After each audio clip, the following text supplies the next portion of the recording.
Then further to the south of the continent, Angolans have elected their first new president in nearly 40 years, and now they say he must address the glaring gap between rich and poor. Now, despite being Africa's second largest oil producer, Angola ranks consistently in the bottom quarter of the United Nations Human Development Index, and it remains dependent on imports. Most of its citizens live in poverty amid high inflation and unemployment. Viewers Anita Powell reports from Luanda. On a good day, Kielepo Feliciana brings home about 3,000 kwanzas. The business is very expensive. That's why I've got little money for home expenses. Angola's economy is so crippled by inflation that her daily earnings are only worth about $9. Her entire family depends on that. I would like my son to work, but now my son does not have a job. But he studied and has a certificate, but no job. That's why he's home. But just across town, a few Angolans are living this sweet life. Here, wealthy patrons can spend Feliciana's entire daily income on one outing for gelato. A one-bedroom condominium here starts at $500,000, but the slump in global oil prices has slowed sales. President-elect Joao Lourenco says he wants to lessen dependence on oil. We believe that with your vote, yes, we're going to develop agriculture, industry, tourism, fisheries, and other branches of the economy. His political opponents blame the ruling elite for spending the nation's wealth on themselves. This impoverishment is not because of drop in oil prices, it's because of bad governance. We had a government that was focused on themselves and their family's pocket, rather than to solve the citizens' problems and for the people. But analysts say Lourenco is in a difficult situation because the family of retiring President José Eduardo dos Santos still wields enormous economic influence. Roadside mechanic Cardoso Paulo Faustina says he expects more from the new government. Yeah, for us in the lower class to have a chance to be trained so that we too can try to develop our country. Like many Luandans, he says, he lusts after the city's flashy cars and nice boutiques. But he wants something far humbler, a chance. Anita Powell, VOA News, Luanda. Well, about 40 countries have outlawed the use of polythene plastic bags. In Uganda, the transition away from plastic has been slow after declaring a similar ban in 2009. Experts say the thin, often single-use hacks are bad for public health, wildlife, and the environment. Ali Mahathmani reports for VOA from Kampala that some Ugandan business owners are starting to see opportunity in going green. In 2009, Uganda banned the manufacture, import and distribution of plastic bags less than 30 microns thick. Yet here are the bags still in use in Kampala in 2017. The National Environment Management Authority has been through several rounds of negotiations with local manufacturers of polythene bags, known locally as Kavera. Kavera was introduced in the market and people invested and put their money in there. They have arguments relating to employment, to livelihoods, to survival.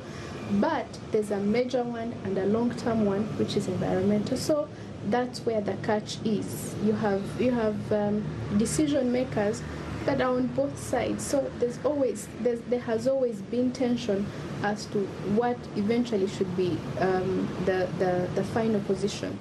Kenya's High Court upheld that country's new polythene ban this month, ruling the environmental concerns trump losses to plastic importers. In Uganda, the government's goal has been to transition local manufacturers of polythene bags to recycling.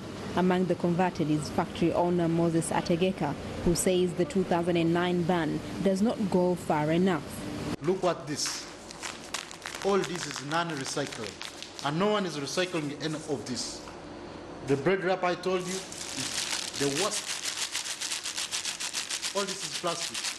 But here in Uganda, it is free.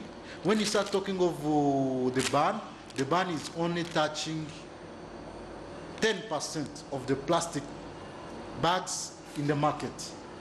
And that's where we find it a big loss. Other local entrepreneurs also see opportunity in going green. 2 years ago, Sharon Nsima started her business extracting fiber from banana stems to make biodegradable paper bags. The challenge we have is that people consider our products to be expensive, which is true.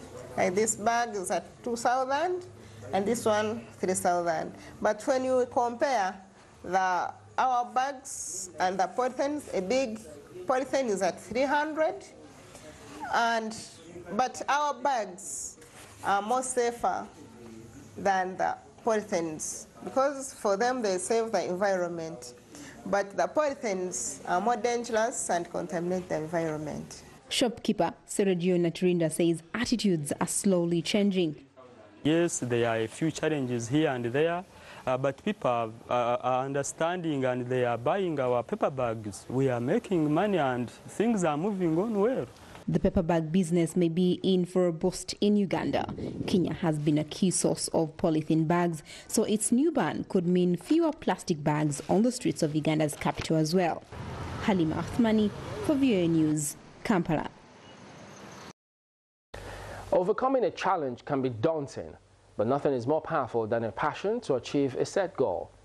In Egypt's capital, Cairo, a visually impaired karate instructor believes he's no different from anybody else and is determined to represent his country in international tournaments. He's also teaching children mastery of the sport and willpower. Take a look. 37-year-old Atia began practicing karate back in 2007 and is the first visually impaired Egyptian to do so in several decades. Atia turned to karate and quickly began moving up the ranks, acquiring a black belt after undergoing intensive training with his instructor, Mohammed Mahmoud Al-Akri. As someone who challenges his disability of being blind, I would like to say that I am not disabled. Everyone doubts me and even suspects that I can see, but I really am just like everyone else. There is no difference between me and other people. I've played a lot of games. I played dominoes with my friends. I did bodybuilding and I tried judo. I also played football with people who can see and with those who are not blind. He initially practiced bodybuilding in 1997 and did so for 3 years, but stopped because he did not enjoy the rigorous nutrition plans associated with the sport. His instructor says he helps him prepare for tournaments by simulating the noise generated by the audience, significantly challenging Atia to use his senses. As a result, by pure chance, during the 2014 World Championship in Germany, he ended up competing against two people who can see, who were not blind. And of course, this was the first championship, and he didn't rank. However, he had been competing against other blind participants, the same as him. He would have won a gold medal for Egypt.